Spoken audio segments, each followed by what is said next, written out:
আসসালামু আলাইকুম, স্বাগত জানাচ্ছি চ্যানেল আই সংবাদে। আমি রিদিতা রেজা। শুরুতেই জানিয়ে দিচ্ছি ফ্রেশ আটা ময়দা সুজি সংবাদ শিরোনাম। সিলেটে তারেক রহমানের প্রথম নির্বাচনী জনসভা আজ, হযরত শাহজালাল ও শাহপরানের মাজার জিয়ারত।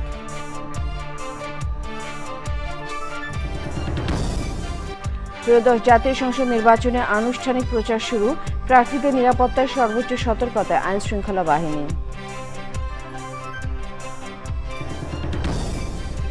এবং চরাঞ্চলের সম্ভাবনা কাজে লাগালে মানুষের জীবন জীবিকা উন্নয়নের আশা, কার্যকর গতি পাবে জাতীয় অর্থনীতি।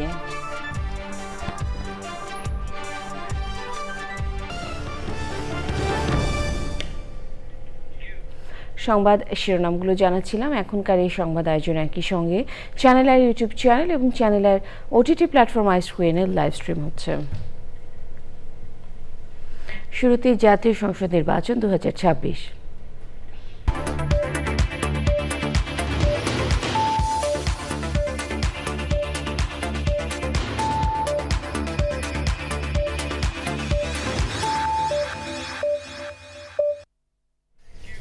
বুধবার রাতে সিলেটের দক্ষিণ সুরমায় নিজের শ্বশুরবাড়িতে নেতাকর্মী ও এলাকাবাসীর উদ্দেশ্যে বক্তব্য রেখে ত্রয়োদশ জাতীয় নির্বাচনে ধানের শীষের জন্য ভোট চাইলেন বিএনপি চেয়ারম্যান তারেক রহমান।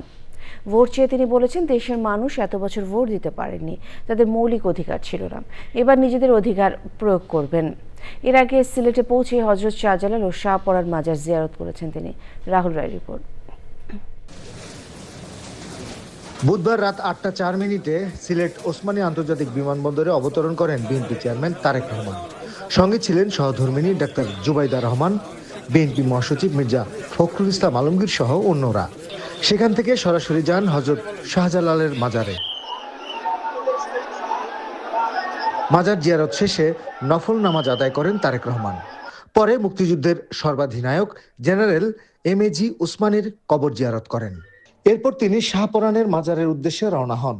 এ সময় রাস্তার দুধারে দাঁড়িয়ে নেতাকর্মীরা প্রিয় নেতাকে স্বাগত জানায়। শাহপরানের মাজার জিয়ারত শেষে দক্ষিণ সুরমার বিরাহিমপুরে তার সহধর্মিণী ডাক্তার জুবাইদা রহমানের বাবার বাড়িতে যান। সেখানে এলাকাবাসীরা তাদের স্বাগত জানায়। শহীদ রাষ্ট্রপতি ও বিএনপির প্রতিষ্ঠাতা জিয়াউর রহমান, মা সাবেক প্রধানমন্ত্রী বেগম খালেদা জিয়া, ভাই আরাফাত রহমান কোকো সহ দুই পরিবারের প্রয়াত ও জুলাই গণ অভ্যুত্থানে শহীদদের রুহের মাগফিরাত কামনায় দোয়া করা হয়। নির্বাচনী নিয়ম মেনে মধ্যরাতে নেতাকর্মী ও এলাকাবাসীর কাছে ধানের শীষের জন্য ভোটও চান তিনি।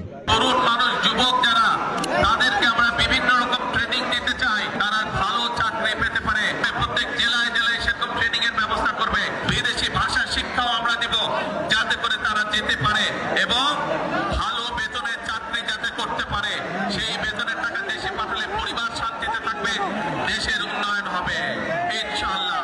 কৃষকদের সমস্যার সমাধানের জন্য বিভিন্ন জায়গায় যে সমস্যা, যে পানির সমস্যা, আমরা খাল খনন করতে চাই। সেখানে রাতের খাবার খেয়ে চলে যান হোটেলে। আজ সকাল 11:30টায় সিলেট শহরের আলিয়া মাদ্রাসা মাঠে জনসভায় বক্তব্য দিয়ে আনুষ্ঠানিক নির্বাচনী প্রচারণার কার্যক্রম শুরু করবেন BNP chairman Tarique Rahman. Rahul Roy, channel I, Sylhet.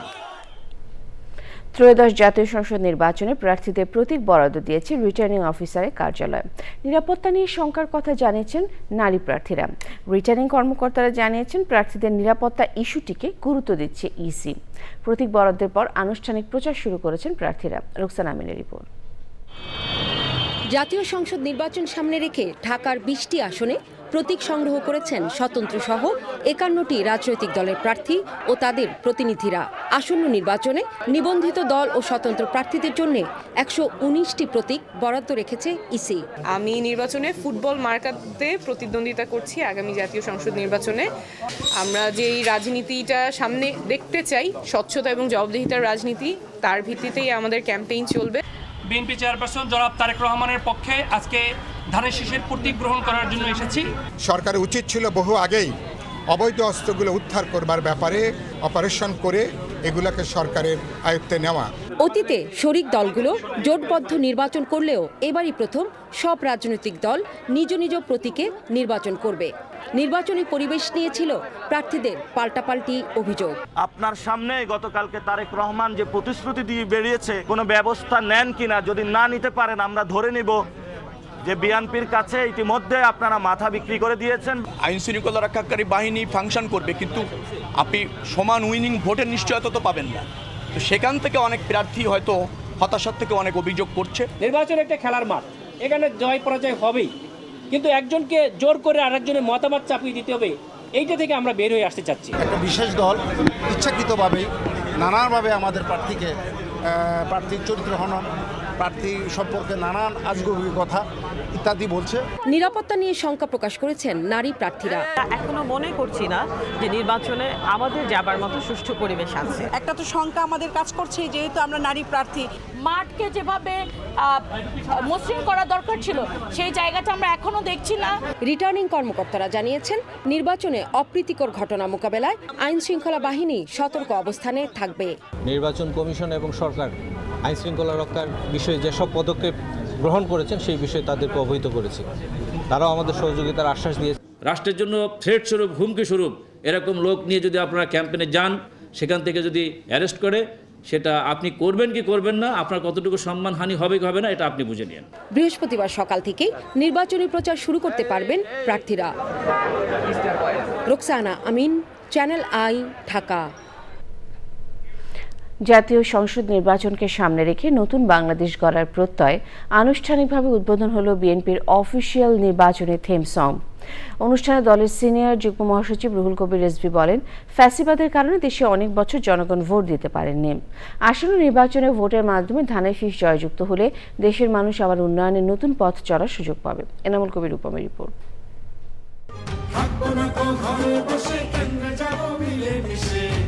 আসন্ন জাতীয় সংসদ নির্বাচনে প্রচারণা শুরুর প্রথম প্রহরে রাজধানীর একটি হোটেলে আনুষ্ঠানিকভাবে প্রথমবারের মতো বেজে উঠল বাংলাদেশ জাতীয়তাবাদী দল বিএনপির নির্বাচনী থিম সং।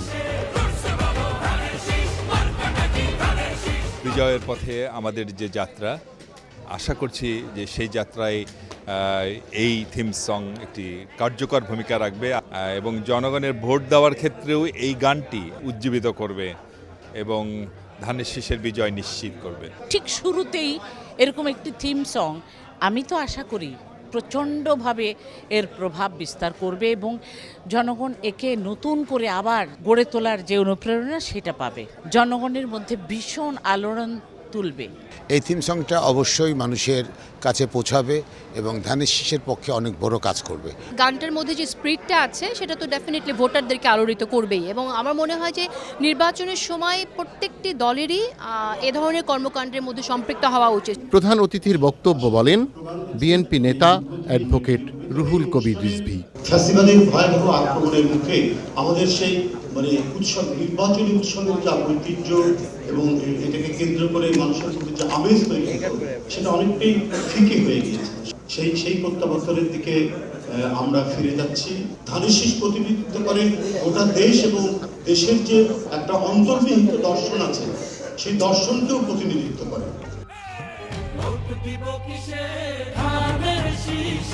দলের চেয়ারম্যান তারেক রহমানের নতুন ও ব্যতিক্রমী ভাবনাকে কেন্দ্র করে নির্মিত এই থিম সঙ্গে আগামীর বাংলাদেশকে নিয়ে পরিকল্পনা ও ভবিষ্যৎ দৃষ্টিভঙ্গি উঠে এসেছে।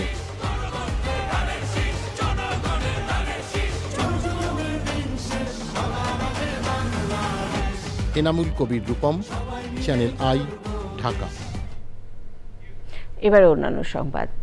বাংলাদেশ তথা নদ নদী বিধৌত এই বদ্বীপে চর কেবল একখণ্ড ভূমি নয়, বরং এটি লক্ষ লক্ষ মানুষের জীবন সংগ্রাম ও টিকে থাকার প্রতীক। দেশের হাজারো চরে মিশে রয়েছে শত শত বছরের ভাঙা গড়ার অনিশ্চিত জীবন, জীবিকার অজস্র জানা অজানা গল্প। হাল আমলের সুবিধা বঞ্চিত এসব জনপদগুলোতে এখনও দেখা যায় লাখো অসহায় মানুষের স্রোত। বিশেষজ্ঞরা বলছেন, বিরাজমান নানান সংকট মিটিয়ে চরাঞ্চলের সম্ভাবনা কাজে লাগালে মানুষের জীবন জীবিকা উন্নয়নের পাশাপাশি কার্যকর গতি পাবে জাতীয় অর্থনীতিতে। মোশাহিদ রনির রিপোর্ট।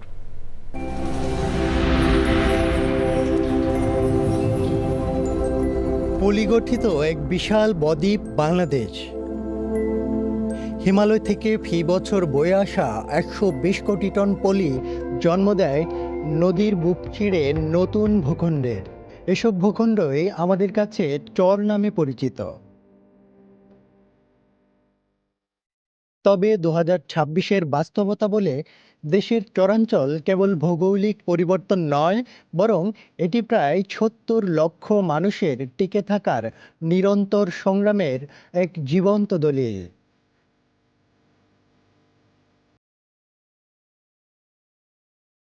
ভাঙাগড়ার দোলাচলে চরের সংখ্যা স্থির না থাকলেও জরিপ বলছে দেশের চরের সংখ্যা 1200 থেকে 1500 প্রায়। ইতিহাস বলে পয়স্তিখ্যাত চরের ভূমি নিয়ে সংঘাতের সংস্কৃতি কয়েকশো বছরের। ভাঙন, বন্যা, খরাসহ নানা দুর্যোগ ও জলবায়ু অভিঘাতে লাখো মানুষ এখনও জলবায়ু যাযাবরের জীবন কাটাচ্ছেন। যারা বঞ্চিত অধিকাংশ নাগরিক সুবিধা থেকে।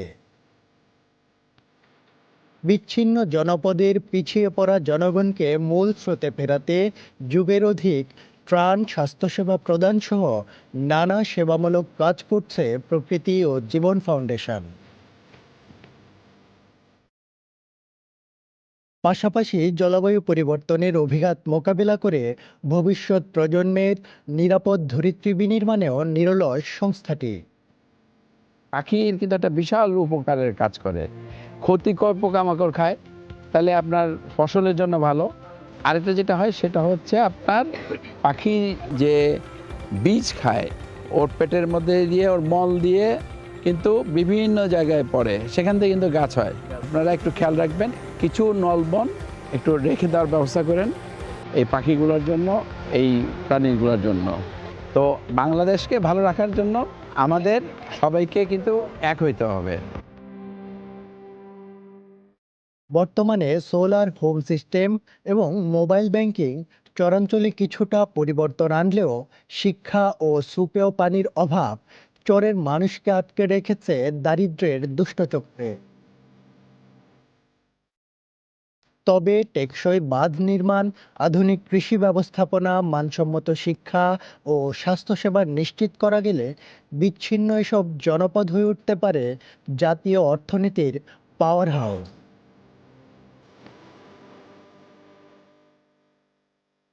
Moshahid Roni, channel I, Dhaka. চর ও জীবন নিয়ে পর্ব দেখবেন আজ রাত 10:15 প্রকৃতি ও জীবন অনুষ্ঠানে।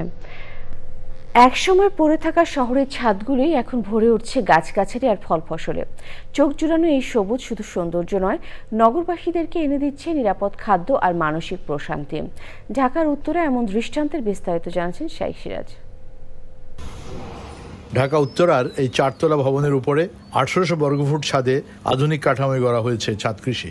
বাড়িওয়ালার পরিকল্পনা আর সজীব ইসলামের নিয়মিত যত্ন ও সহযোগিতায় গড়ে উঠেছে এই ফসলি আয়োজন। এই যে কাঠামোগুলি করছেন না, এই যে দিয়ে ড্রয়িংয়ের মতো করে, এগুলো কি বাড়ি নির্মাণের সময় হয়েছিল না? বাড়ি নির্মাণের সময় হয়েছে। তখন কি আপনাদের চিন্তা ছিল এটা? জি, ছাদ কৃষি করবেন? জি স্যার। আচ্ছা, তো এটা আনারস যে করছেন, এর আগে কি আনারস করছিলেন? জি, আনারস কম, অল্প সীমিত। সঠিক পরিচর্যা আর আধুনিক পদ্ধতি অবলম্বন করায় অল্প জায়গাতে মিলছে বেশি ফসল। কি কি করেন? টমেটো, লাউ, তারপরে পেঁপে, লাল শাক, পালং শাক, তারপরে ওই যে লেবু আছে, এগুলি আইটেমের বেগুন, ফুলকপি। এই বছর জুড়ে যে শাকসবজি দরকার হয় সেগুলো সবই মোটামুটি করেন? যা করেন এটার উৎপাদনের কতটুকু আপনারা পান আর কতটুকু বাজার থেকে কিনতে হয়? মোটামুটি ভালোই চলে, মানে আনসিজনে অতটুকু বাইরে থেকে কিনে, আর না হলে ছাদের। এই ছাদ নয় শুধু, সবুজের ছোঁয়ায় বদলে যাচ্ছে উত্তরার এই এলাকাটি। পড়ে থাকা ধূসর ছাদ ঢেকে যাচ্ছে সবুজের চাদরে। কিছুটা ব্যবস্থাপনা এবং শাকসবজি বা ফল ফলাদির সঠিক নির্বাচন, এগুলো ঠিক করতে পারলে নিজের উৎপাদন কিছুটা হলেও শহরের থেকে নিজে করে খাওয়া যায়। বাংলাদেশের অনেক ছাদ কৃষক শহরে বসবাস করি, তারা করে দেখিয়েছেন, যেমনটি করেছেন নুরুল ইসলাম তাদের 3 কাঠা জমির উপরে পরিকল্পিত একটি ছাদ কৃষি। উত্তরার এই জাতীয় আয়োজনগুলো ঘরে ঘরে এখন লক্ষ্য করছি আমরা। ঢাকার উত্তরার 13 নম্বর সেক্টর থেকে শাইখ সিরাজ চেন্নাই। এই নিয়ে বিস্তারিত প্রতিবেদন দেখবেন আজ বেলা 3:05 হৃদয় মাটিও মানুষের ডাক অনুষ্ঠানে। সময় হলো বিরতি নেবার। বিরতির পর আরো সংবাদের সাথে জানিয়ে ফিরব। বিপিএল এর দ্বিতীয় কোয়ালিফায়ারে সিলেট টাইটান্সকে হারিয়ে ফাইনালে আসছে ওয়ারিয়র্স। মিরপুর হোম অফ ক্রিকেটে চট্টগ্রাম রয়্যালসের মুখোমুখি হবে শুক্রবার।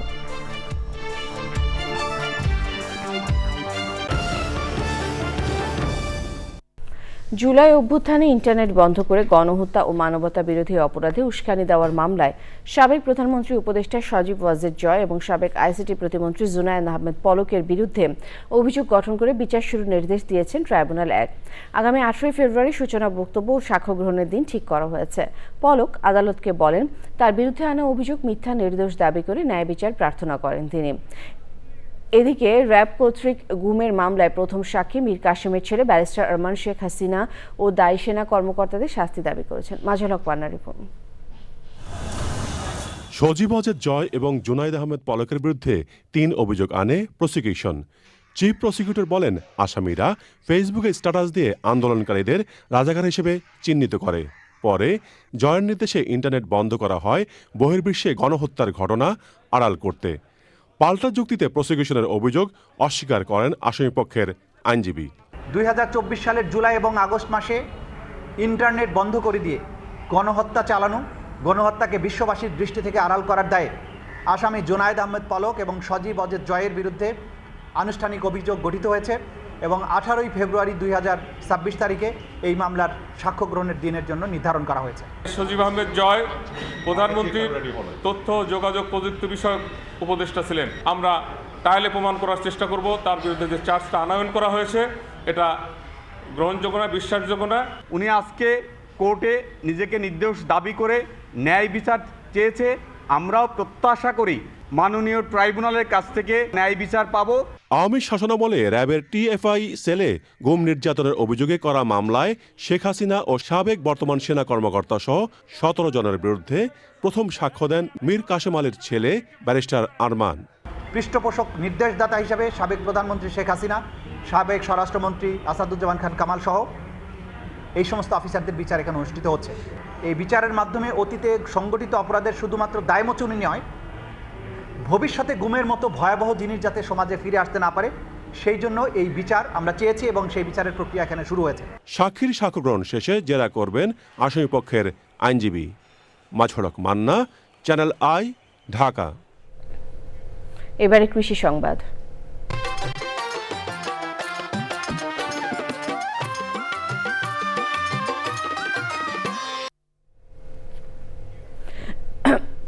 নীলফামারী সদর উপজেলার তিস্তা সেচ প্রকল্পের প্রধান খালের পাড় ধসে ডুবে গেছে বিস্তীর্ণ ফসলি জমি।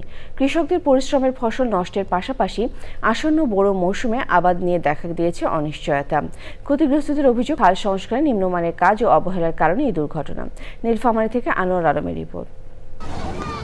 নীলফামারী সদরের ইটাখোলা ইউনিয়নের কামারপাড়া এলাকায় পানি উন্নয়ন বোর্ডের তিস্তা সেচ প্রকল্পের দিনাজপুর প্রধান খালের প্রায় 200 মিটার অংশ ধসে পড়েছে। খালের পানিতে সিংদই ও কামারপাড়া সহ আশপাশের বেশ কয়েকটি গ্রামের বিস্তীর্ণ কৃষি জমি প্লাবিত হয়েছে। প্রতি ফসলের জমিতে 3 থেকে 4 ফুট পানি। কৃষকরা বলেছেন, কমপক্ষে 1000 বিঘা জমির আলু, সরিষা, ভুট্টা ও গম সহ বিভিন্ন ধরনের উঠতি ফসল নষ্ট হয়ে গেছে। ক্ষতির মুখে বোরো ধানের বীজতলা। ক্ষতিগ্রস্ত কৃষকদের অভিযোগ, খাল সংস্কারের সময় পানি উন্নয়ন বোর্ডের ঠিকাদারি প্রতিষ্ঠান মাটির পরিবর্তে বালু ব্যবহার করায় পার দুর্বল হয়ে এই ধস। 10 বিঘা আমারই, তাতে আমার খরচ আনুমানিক প্রায় 5 লক্ষ টাকার মতো খরচ আমার। এখন আমার তো সব শেষ হয়ে গেল। ভাত ভাঙছে, আমার আলু তামাক এগুলো সব ক্ষতি হয়েছে। আমি ক্ষেত নিতে পারি না, সব ক্ষেত আমার নষ্ট হয়ে গেছে। আমি খুব দুঃখ কষ্ট করি গিয়ে ক্ষেত আবাদ করছি, আমি একটা ক্ষেত নিতে পারি না। কৃষি বিভাগ বলছে মাঠ পর্যায়ে যাচাই করে ক্ষতিগ্রস্ত কৃষকদের তালিকা করা হচ্ছে। নীলফামারী সদর উপজেলার ইটাখোলা ইউনিয়নের সিন্দই গ্রামে তিস্তা ক্যানেলের মানে একটু পানির চাপের কারণে একটি বাঁধের একটা অংশ হয়ে যায়। আমি এই এলাকা পরিদর্শন করলাম, তো আমরা কৃষি বিভাগের পক্ষ থেকে সার্বক্ষণিক খোঁজখবর রাখছি। যেসব কৃষকরা ক্ষতিগ্রস্ত হয়েছে আমরা চেষ্টা করছি তাদের সকলের তালিকা তৈরি করে আমরা আসলে কতটুকু ক্ষয়ক্ষতি হয়েছে সেটা আমরা পরবর্তীতে জানাতে পারব। ক্ষতিপূরণের পাশাপাশি দায়ী ঠিকাদারি প্রতিষ্ঠানের বিরুদ্ধে দ্রুত ব্যবস্থা নেওয়ার দাবি জানাচ্ছেন কৃষক। Anwarul Alam, channel I, Nilphamari. প্রকৃতি সংবাদ।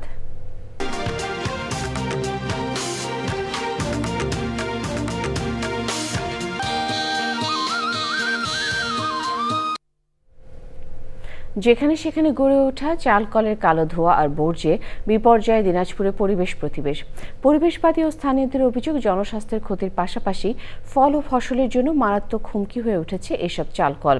গবেষণা ব্যাঘাত ও ফসল নষ্ট হওয়ার অভিযোগ বাংলাদেশের গম ও ভুট্টা গবেষণা ইনস্টিটিউট ও বিএডিসি অ্যাগ্রো সার্ভিস সেন্টারে। দীর্ঘদিন ধরে প্রতিবাদ জানিয়েও প্রতিকার না পাওয়ার অভিযোগ করেছেন ভুক্তভোগীরা। শাহ আলম শাহীর রিপোর্ট। উত্তরের শস্য ভাণ্ডার হিসেবে পরিচিত দিনাজপুরে রয়েছে প্রায় 1600 হাস্কিং ও অটো রাইস মিল। এসব চালকলের কালো ধোঁয়া ও ছাইয়ে দূষিত হচ্ছে পরিবেশ, নষ্ট হচ্ছে ফল ফসল। অপরিকল্পিত মিল স্থাপন এবং বর্জ্য নিষ্কাশন ব্যবস্থা ও আধুনিক প্রযুক্তির অভাব পরিস্থিতিকে আরও জটিল করে তুলেছে। এই দেখেন গাছটা কত সুন্দর হয়েছিল, মিলের ছাই পরে সব নষ্ট হয়ে যাচ্ছে। মিলের ছাই পড়তেছে, আমার তো করার কিছু নেই। ফুলের ভিতরে পড়তেছে, মানে এই ছাইয়ের কারণে, গাছের কারণে ফল ভালো পাই না আমরা। এই যে মিলের এবং ভাটার ছাই ধোঁয়া আসে যে ক্ষতি করতেছে, তাতে আমাদের ভুট্টা ক্ষেতের পর্যাপ্ত পরিমাণ ক্ষতি হচ্ছে। বিরূপ পরিবেশে বাধাগ্রস্ত হচ্ছে বিএডিসির অ্যাগ্রো সার্ভিস সেন্টারের খামার এবং বাংলাদেশ গম ও ভুট্টা গবেষণা ইনস্টিটিউটের গবেষণা কার্যক্রম। অনেক অটো রাইস মিল আছে, ছাই উড়ন্ত ছাইটা এসে এই যে পাতা নষ্ট হয়ে যাচ্ছে, ফুল ফলে উৎপাদন ব্যাহত হচ্ছে, অনেক গাছ আমাদের মরেও যাচ্ছে। এসব অভিযোগের দায়ভার নিতে নারাজ চালকল মালিকরা। তবে কৃষি জমির আশেপাশে যে সকল চালকলগুলো গড়ে উঠেছিল এক সময়, সেইগুলোতে কিছু পরিবেশ ক্ষতি করতেই পারে। তাহলে যেই সময় ট্রেড লাইসেন্সগুলো দেওয়া হচ্ছে সেই সময় এটাকে আরো দেখা উচিত। চালকলের সঠিক ব্যবস্থাপনায় তদারকি ও অভিযুক্তদের পরিবেশ ছাড়পত্র না দেওয়ার কথা বলছে পরিবেশ অধিদপ্তর। ছাই চিমনির মাধ্যমে উড়াইয়া দেওয়া, ওপেন স্পেসে ছাই সংরক্ষণ করা, এই সকল ক্ষেত্রে চিঠির মাধ্যমে আমরা কোয়ারি দিচ্ছি। এই সকল ম্যানেজমেন্ট না করা পর্যন্ত আমরা ওনাদের ছাড়পত্র নবায়ন করতেছি না। পরিবেশের ভারসাম্য সহ জীববৈচিত্র্য রক্ষায় আবাসিক এলাকা ও কৃষি জমির কাছাকাছি মিল ও চাতাল স্থাপন বন্ধে দ্রুত কার্যকর পদক্ষেপের দাবি ভুক্তভোগীদের। শাহ আলম শাহী, চ্যানেল আই। সবশেষে ফ্রেশ আটা ময়দা সুজি। সংবাদ শিরোনামগুলো আরও একবার। সিলেটে তারেক রহমানের প্রথম নির্বাচনী জনসভা আজ। হযরত শাহজালাল ও শাহপরানের মাজার জিয়ারত।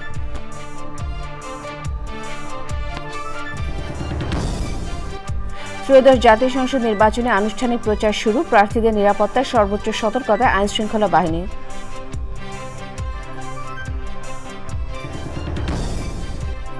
এবং চরাঞ্চলের সম্ভাবনা কাজে লাগালে মানুষের জীবন জীবিকা উন্নয়নের আশা, কার্যকর গতি পাবে জাতীয় অর্থনীতি।